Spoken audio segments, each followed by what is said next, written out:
I wouldn't so much say it's an alternative portrait because history itself, as a very famous historian said, every work of history is an interim report.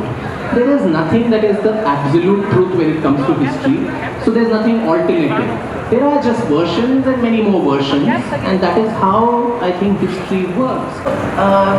In my mind, a lot of history that is studied academically is influenced by what is known as the positivist theory of Germany, Leopold von Ranke's whole Rankian philosophy of history, which is talking about empirical evidence. You need science, you need something tangible, only what you see and you're able, and this is called as being objective in history. But let me tell you, my views on this are a little different, that the discipline comes with numerous shortfalls. The first one is the past by its very nature is not present, so you cannot see it and feel it and see it like how a physical sciences you would do in a laboratory of physics or chemistry or biology or anything. So the past is not present.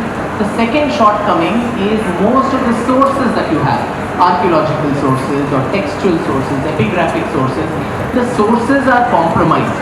Either they are incomplete, they are fragmented, they are broken during centuries of invasions or whatever. Or if you have a court historian who is writing the biography of his ruler, then you cannot completely take it at face value because it would be a hagiography. So the sources come with their inherent bias. The third problem is the bias of the modern historian.